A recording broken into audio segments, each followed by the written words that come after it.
कांतराव कुठे राहता तुम्ही? त्या वडगावमध्ये. काय त्रास होते आई तुम्हाला? मला कमरेचा मानक्याचा त्रास पाय आता किती दिवसापासून थेरपीला आता येताय? 2 महिने होऊन गेले. 2 महिने झाले थेरपीला येताय. हो. थेरपीच्या माध्यमातून तुम्हाला काय जाणवलं? थोडं माझं 4 किलो वजन कमी झालं हा. आणि थोडा फरक पडलाय. पायाला थोडा हाताला फरक नेमकं पडला. काय होतंय? म्हणजे पायाचा सरळ करताना समोर असताना त्रास होतो पायाला. मांडी घालताना. हा, आता कसं होतंय? आता थोडा कमी आहे. आता थोडं कमी वाटतं. मुडपलं जातं. जातोय पण थोडंसं पेन. हा पेन होतो. आईचं 4 किलो वजन कमी झालंय 2 महिन्यामध्ये.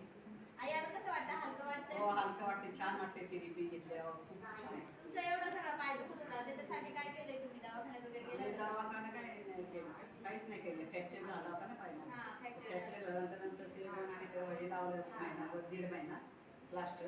त्यानंतर काढल्यावर गोळ्या औषधं घेतली थोडी महिना नाहीच हो. त्यानंतर दुखतो थोडा कमी झाला.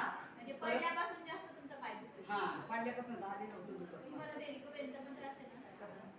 ते नसांचा त्रास आहे ना हो तुम्हाला? हो नसांच्या गाठी वगैरे पण आईच्या तयार हो. होतात. तर ते पडल्यापासून त्यांचा पाय खूप दुखतोय पण तो आतापर्यंत काही बरा नाही झाला कारण की गोळ्या घेतल्या औषधे घेतले. किती 2 वर्ष झाले असतील आईच्या गोष्टीला ना? हा झाली 2 वर्षापासून आईचा पाय दुखतोय. अगोदर पण त्या थेरपी सेंटरला आल्या होत्या पायासाठी. पण फ्रॅक्चर असल्यामुळे आपण त्याला काही थेरपी येऊ देऊ शकले शकत नाही. नाही. पण आता त्या थेरपीला येत आहे त्याच्या माध्यमातून त्याचं 4 किलो वजन सुद्धा कमी झालेलं आहे आणि जो पाय मुडपत नव्हता तो सुद्धा आता हळूहळू मुडपायला सुरुवात झालेली आहे. मग आता कसं वाटतंय? छान वाटतंय. हो फ्रेश खूप छान. वाटतंय? फ्रेश सही वाटतंय? हो घरात काम वगैरे करू हो वाटतंय? करते काम बी सगळं. मग आता इथलचे जे एंजल्स आहेत त्यांच्याविषयी तुम्ही काय बोलाल?